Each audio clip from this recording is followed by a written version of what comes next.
Ang kwentong ito ay hango sa totoong buhay. Karanasan ito ni Bakutoy. Taong 1944, Sipokot, Camarines Sur.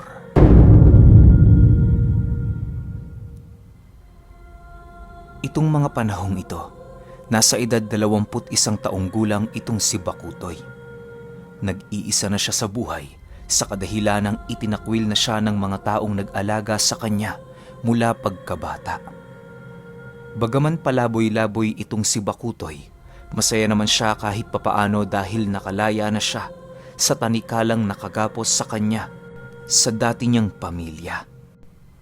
Sa paglipas ng mga araw na kanyang pananatili sa baryo, kilala na siya doon ng mga tao.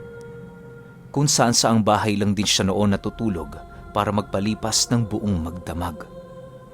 Ayon kay Bakutoy, na ang tanging nagpahirap lamang sa kanya tuwing gabi ay kapag malakas ang buhos ng ulan. Hindi kasi sapat ang gilid ng bahay na kanyang pinagtutulugan, gawa ng inaambon ito at sinasakop ng baha kapag malakas ang ulan. Isang araw, habang nagpapalimos si Bakutoy sa daan, merong isang pamilyang napadaan sa kanyang harapan. Masayang nag-uusap ang mga ito at pawang mayaman. Dahil sa kanyang mga nakita, hindi na siya nag-atubiling lapitan ng pamilyang yon para humingi ng tulong. Manong, Manang, pahingi naman ho kahit barya lang. Kanina pa akong hindi kumakain eh. Maawa na kayo sa akin. Wika ni Bakutoy habang iniaabot ang kanyang kamay sa mga ito. Nang marinig siya ng anak ng mag-asawa, bigla naman yung napatingin sa kanya habang marahang ngumingiti. Pagsilay niya sa maamong pagmumukha nito, dali-dali naman niya itong nilapitan habang patuloy na nagmamakaawa. Halos hindi ito tinatantana ni Bakutoy noon, hanggang sa mabigyan siya nito ng kakarampot na barya na siya namang labis niyang ikinasaya. O yan, siguraduhin mong sa pagkain yan mapupunta ha. Hindi ka na makakaulit sa amin kapag nalaman kong ginastos mo yan sa mga walang kwentang bagay. Wika ng lalaki habang iniaabot sa kanya ang barya. Nang makuha ito ni Bakutoy, buong puso naman siyang nagpasalamat sa mga ito dahil sa kabutihang ibinahagi nito sa kanya. Sa pag-alis ng pamilyang yon, dali-dali naman siyang tumungo sa tindahan para bumili ng pagkain. Kinahapunan, habang naghahanap siya ng matutulugan, nakasalubong siya ng mga binatilyo na parabang nakainom ng alak. Pasuray-suray sa paglalakad ang mga ito na parabang hindi na nila alam ang kanilang ginagawa. Paglapit sa kanya ng mga binatang yon, laking gulat na lamang ni Bakutoy nang maramdaman niyang humapdi ang likurang bahagi ng kanyang ulo. Dahil sa sobrang pagkakampante niya noon, hindi niya namalayan na binatukan na pala siya ng isang binatilyong lasing ng isang bote ng alak na walang laman. Maya-maya pa, bigla namang nandilim ang kanyang paningin at kasabay nito ang pagbagsak niya sa lupa habang pinipilit na panatilihin ang kanyang diwa. Matapos ang mga pangyayari, bigla naman siyang pinagtulungan ng binatilyo na parabang may sala siya sa mga ito. Bagaman mas malaki doon ang dihamak si Bakutoy, wala na siyang nagawa para maipagtanggol ang kanyang sarili. Gawa ng labis niyang iniinda ang pinsalang dulot ng bote na tumama sa kanya. Ilang minuto pa ang lumipas, tuluyan na nga siyang nawala ng malay dahil sa pananapak ng mga binatilyo. Makalipas ang mga pangyayaring yon, nadatna na lamang ni Bakutoy ang kanyang sarili na nakahiga sa tabi ng isang ilog. Sa tindi ng kanyang pinsalang natamo noon, inabutan siya ng ilang oras sa tabing ilog bago tuluyang makatayo. Akala niya katapusan na ng buhay niya dahil madalang ang dumaraang tao sa lugar. Hindi rin siya basta-bastang makahingi ng tulong sa kanyang mga kababaryo dahil alam niya sa kanyang sarili, pili lamang ang may pakialam sa mga ito. Sa ilang oras na pananatili niya sa tabing ilog, hindi talaga niya nagawang tumayo, gawa ng may napakalalim na saksak ang kanyang kanang paa. Yon ang nagpapahirap sa kanyang tumayo, sa kadahilan ng sa bawat paggalaw niya rito, mas lalong nanunuot ang mga bubog na nakabaon. Wala din siyang kakayahan noong maupo, gawa ng puro bubog at bali ang kanyang buong katawan. Dahil sa mga pangyayari, inakala ni Bokutoy na kagaya ng asong malapit ng mamatay, ganun din ang kanyang sasapitin. Subalit, pagsapit ng gabi, merong isang matandang lalaking napadaan sa tabing ilog. Pinulot siya nito na parang isang basurang may pakinabang at dinala siya nito sa isang kubong malayo sa kanilang baryo.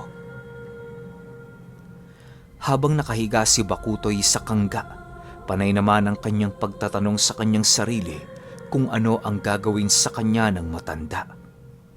Hindi niya kasi maisip noon na sa kabila ng kanyang sitwasyon, nagawa pa siya nitong tulungan.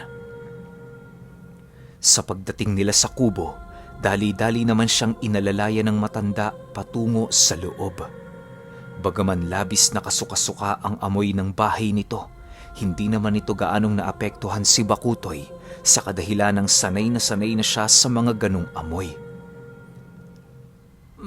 Manong, maraming salamat ho sa tulong ha.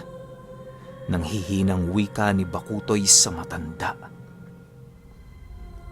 Nang marinig siya nito, tumawa lang naman yon at nagmadaling lumabas ng silid.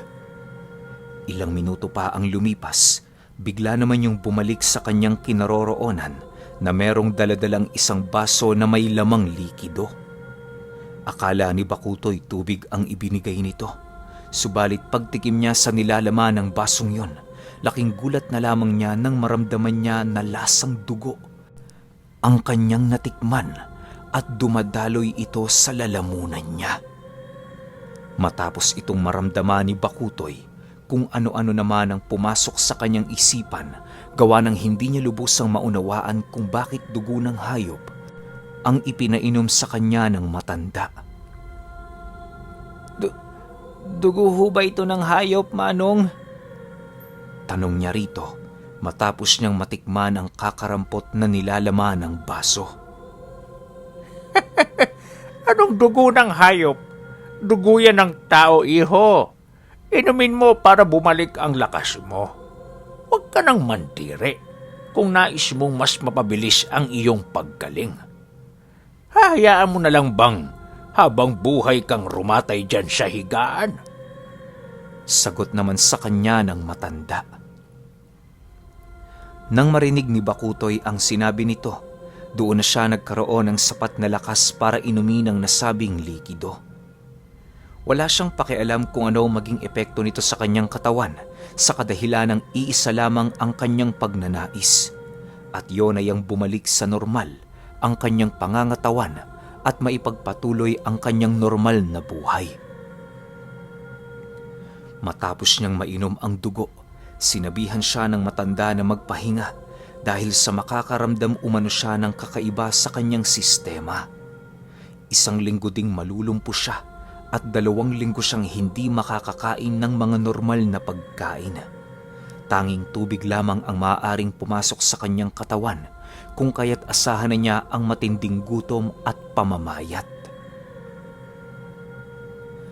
Sa pagpikit ng mga mata ni Bokutoy, baon-baon niya ang panalangin ng paggaling. Makalipas ang 1 araw, doon na nag-umpisa ang kalbaryo ng kanyang buhay.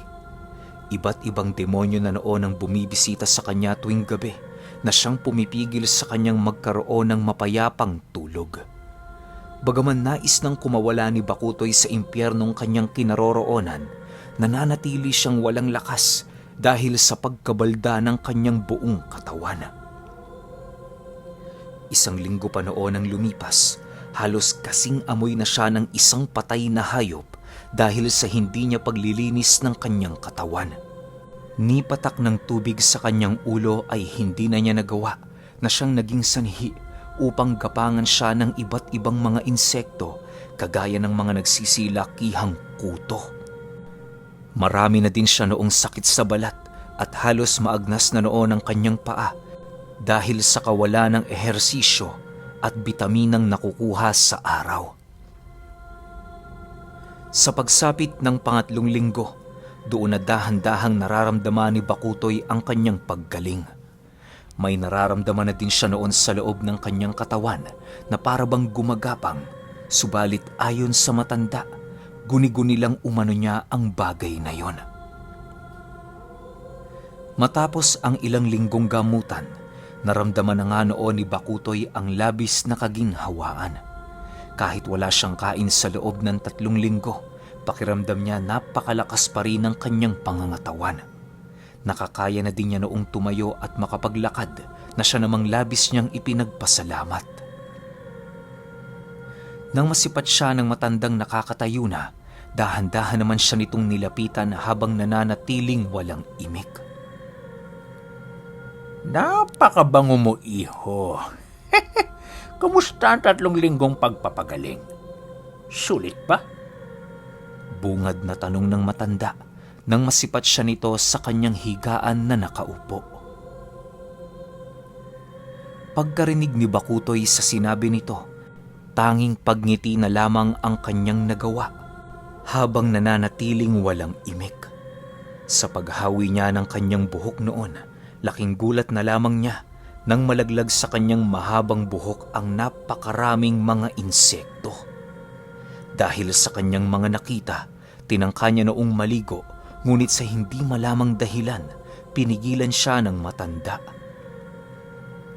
Ayon dito, na kapag sinubukan niyang maligo noong araw na yon, maaaring bumalik ang kanyang sakit o hindi naman kaya siya ay mamatay. Dagdag pa ng matanda, ang estilo ng panggagamot na kanyang ginawa ay hindi ordinaryo sa mga manggagamot na nilalapitan ng tao. Para masigurong ligtas na ang kanyang buhay, kinakailangan niyang manatiling tuyo at hindi humahawak sa kahit na anong uri ng tubig sa loob ng 1 buwan. Hindi mahalaga kung tubig sa batis man yon o sa ulan, basta ang importante, masunod niya ng tapat ang sinabi ng matanda. Nang marinig ni Bakutoy ang sinabi nito, wala naman siyang nagawa kundi ang sumang-ayon. Halos sa bawat pagsasalita nito sa kanya, para bang merong nagdidiktang nilalang sa kaibuturan ng kanyang sistema na tama ang ipinapayo ng matanda. Dahil sa wala siya noong kaide-ideya sa mga nangyayari, nagpatuloy ang kanyang pagsunod dito hanggang sa hindi na niya namalayan na tuluyan na palang napakapit sa kanyang katawan ang pagiging aswang. Isang gabi, habang nagpapahinga si Bakutoy, bigla na lamang siyang nagising nang maramdaman niya ang labis na pananakit ng kanyang tiyan. Kahit anong pagbaluktot ang kanyang gawin noon, hindi pa rin niya nawawala at mas lalong nadaragdagan ng sakit kapag sinusubukan niya itong daganan ng puwersa. Dahil sa mga pangyayari, napilitan na siya noong tawagin ng matanda para humingi ng tulong. Pagkarinig nito sa kanyang pagtawag, nagmadali naman itong lumapit sa kanya habang daladala ang isang batong makintab na pabilog ang hugis. Pagtitig ni Bakutoy sa bagay na yon, agad naman siyang napatanong sa matanda ng, Ano ho ba yung batong yan? Bakit meron kayong daladala niyan? Huwag kang malikot, iho. Hayaan mong gawin ko ang trabaho ko. Itong batong ito ang magpapaunawa sa iyo ng lahat-lahat na nangyayari sa katawan mo. Sagot naman ng matanda. Paglapat ng bato sa kanyang katawan, laking gulat na lamang ni Bakutoy nang makarinig siya ng mga pagsisigaw ng kung ano-anong nilalang. Nasipat niya din sa kanyang isipan ang kanyang sarili na nasa kaanyuan ng isang mabangis na aso. Nanlalapa ito ng tao at ang lahat ng bagay na kanyang madaraanan ay buong lakas niyang winawasak. Matapos niyang masipat ang pangitaing ibinigay ng bato, laking gulat na lamang ni Bakutoy nang maramdaman niya ang pagbabago sa kanyang buong katawan. Segundo lang noon ang pagitan nang bigla siyang tinubuan ng napakaraming mga balahibo at kasabay nito ang pag-alulong niya ng napakalakas sa loob ng kubo. Sa muling pagsilay niya sa kanyang katawan, halos hindi na niya noon alam ang kanyang gagawin sa kadahilan ng ibang-iba na ang kanyang itsura noong mga panahong normal pa lang siya. Nang masipat naman ang matanda si Bakutoy na nagwawala, agad naman siya nitong nilapitan habang seryosong tinititigan. Pagsilay niya sa nanlilisik na mga mata ng matanda, animoy naging isa siyang maliit na tuta na pinapaamo ng nagmamay-ari sa kanya. Bumalik ka ng baryo. Magdala ka ng pagkain dito. Siguraduhin mong mga bata pa ang kukunin mo para masarap silang pagsaluhan. Mag-iingat ka, Bakutoy. Siguraduhin mo lang na walang makakatunog sa gagawin mo. Wika ng matanda habang hinihila nito ang kanyang malapad na tenga. Pagkarinig ni Bakutoy sa sinabi ng matanda, mabilis na naman niyang tinungo ang baryo na parabang ito ang pagnanais ng kanyang katawan. Habang papalapit siya noon sa lugar, tuluyan ng nilamo ng gutom ang kanyang isipan na siyang naging sanhi upang sundin niya ng walang pag-aalinlangan ang sinabi ng matanda. Sa pagsilay niya sa mga binatang naglalakad na lasing, agad naman niyang dinakma sa leeg ang isa sa mga ito at mabilisang tumakbo patungo sa mga talahib. Nang maramdaman ni Bakutoy na nagpupumiglas pa ito, mas lalo niya pa noong ibinao ng husto ang kanyang mga pangil hanggang sa dumating ang puntong tuluyan na itong nawala ng buhay. Matapos niyang mapatay ang lasing na binata, agad naman siyang bumalik sa kubo ng matanda. Doon ay pinagsaluhan nila ang laman loob nito na siya namang labis niyang ikinatuwa ng husto. Ayon kay Bakutoy, na sa unang pagtikim niya noon ng karne ng tao, para bang muli siyang nabuhay bilang bagong nilalang. Mas angat ng dihamak sa mga ordinaryong tao at mas dapat nakatakutan ng karamihan. Dahil sa bagong yanggaw pa lamang noon si Bakutoy, kung kaya't sa loob ng isang linggo, patuloy siyang nananalasa at naghasik ng lagim sa lugar. Halos ang kanilang baryo noon ay 4:00 pa lamang nakasara na sa takot na sila'y magiging susunod nitong mga biktima. May iilan na ding kumakalat na balita noon tungkol kay Bakutoy na isa siyang kuno-kunong aswang. Bagaman alam na niya ang balita tungkol sa kanyang baryo, patuloy pa rin siyang naglalakad doon kahit umaga. Kung noong ordinaryong tao siya ay madungis na ang kanyang itsura, ngayong aswang na siya ay mas lumala pa. Ayon sa iilang nakasaksi noong nabubuhay pa si Bakutoy, na kapag naglalakad ito sa baryo, lahat ng mga babaeng nakakasalubong nito ay walang tigil sa pagsuka at ang mas malala pa, namamatay ang iilan dahil sa bate. Sa pagpapatuloy ng ganoong salot, nagpasya ang mga mamamayan na humingi na ng tulong sa manggagamot. Dahil may kilala noon ng mayamang pamilya sa lugar na isang batikang manggagamot, kung kaya't naging madali para dito ang makapagbigay ng tulong sa baryo. Nang maramdaman ni Bakutoy na merong kakaibang presensya ang dumapo sa lugar, ilang araw at gabi niya itong pinagmanmanan. Sa pagdating ng puntong natukoy na niya ito, dali-dali naman niya yung hinanap para kitilan ng buhay. Akala ni Bakutoy madali lang para sa kanya ang patayin ito. Ngunit nang makaharap na niya ang manggagamot, doon na nagbago ang kanyang kumpiyansa sa kanyang sarili. Sa ilang ulit niyang pagsungdab sa manggagamot, ni isang kalmot ng kanyang matatalas na kuko ay walang bumaon. Naagnas na dinoon ang kanyang buhok sa likod, indikasyon na nagtatangan ito ng isang malakas na bakod at puder sa katawan. Dahil sa hindi noon makontrol ni Bakutoy ang kanyang katawan na nasa kaanyuan ng aswang, kung kaya't hindi niya nakita na siya ay walang laban sa albularyo.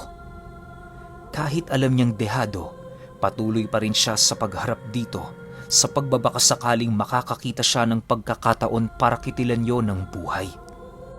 pagsilay ni Bakutoy na hindi nakadepensang posisyon ng manggagamot, buong lakas naman niya itong pinaikutan habang naghihintay ng pagkakataon para umatake.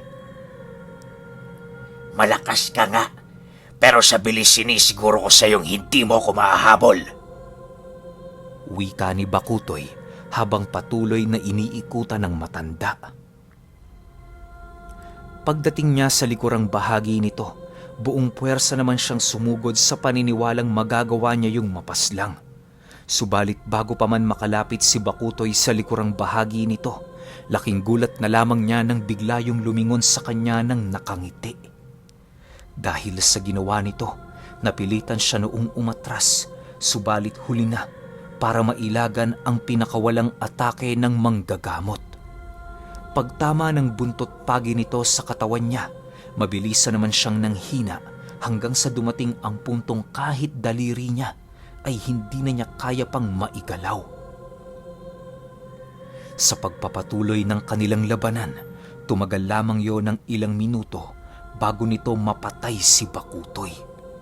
Sa huling hininga niya sa harapan ng manggagamot, ikinanta ni Bakutoy kung sino ang matandang kumontrol sa kanya sa paniniwalang magagawa nitong ipaghigante ang kanyang pagkatalo.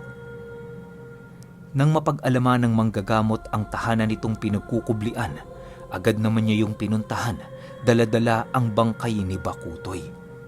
Sa pagsilay ng matanda sa manggagamot, mabilisan naman yung nagtangkang lumayo, subalit sa kasamaang palad ay hindi ito nakaligtas sa lakas ng tigalpo na pinakawala ng albularyo. Pagbagsak ng matandang yun sa lupa, itinali yon ng manggagamot sa buntot pagi at walang awang hinila pabalik sa loob ng kanyang tahanan. Bago tuluyang parusahan ng manggagamot ang matanda, inilibing niya muna si Bakutoy na hiwalay ang mismong paa nito sa katawan. Ginawa niya ang bagay na yon upang masigurong kahit hindi matahimik ang kaluluwa nito, hindi na yon makakabalik sa kanyang katawang lupa upang gumante. Sa loob lang ng ilang linggo, pinarusahan ng manggagamot ang pinagsilbihan ni Bakutoy upang mapaamin ang kasalanan nitong ginawa sa kaawa-awang binata. Ikinanta naman ng matanda na niyanggaw niya ito sa kadahilan ng wala umano siyang mapagpapasahan ng bertud ng kanyang yumaong anak. Hindi din siya noon maaaring kumuha ng batang may mga magulang pang nag-aalaga dahil taliwas ito sa paniniwala ng kanyang uri. Matapos mapag-alaman ng manggagamot ang kalunos-lunos na pinagdaanan ni Bakutoy, wala siyang naramdaman kung hindi ang labis na pagkaawa. Dahil sa kakaibang talambuhay noon ng binata, kung kaya't ikinuwento rin ito ng manggagamot sa kanyang mga tinuruang disipulo. Masyado kasing naantig ang manggagamot na yon sa kwento ni Bakutoy, gawa ng yon ang unang pagkakataon na makarinig siya ng nakakalungkot na istorya ng isang yanggaw. Matapos mapaslang ng manggagamot ang matandang nangyanggaw kay Bakutoy, doon pa lamang tuluyang natahimik ang baryo sa Sipokot. Hindi na ipinaalam ng manggagamot ang kanyang ginawa sa kadahilanang para sa kanya sapat na ang makatulong. Ang tanging binahagian lamang niya ng kwento ni Bakutoy ay ang mayamang pamilyang humingi sa kanya ng tulong at yon ay ang pamilyang minsang hiningian ng tulong ng pulubing na yanggaw ng matanda. Makalipas pa ang ilang taon, patuloy pa ring sariwa sa alaala ng manggagamot ang istorya ni Bakutoy.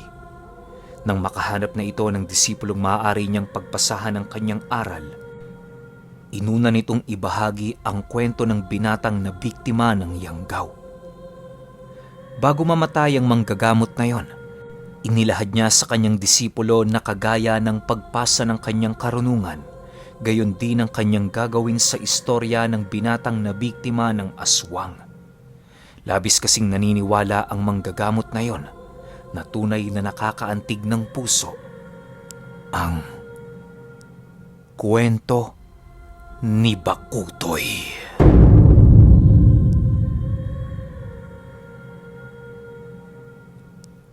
Okay, opinyon ko sa kwento.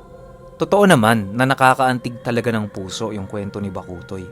Kasi isipin nyo, tinakwil siya, naging pulube, ginulpe, tas kinupkup pa ang malas nun, kukupkup pa sa'yo, aswang.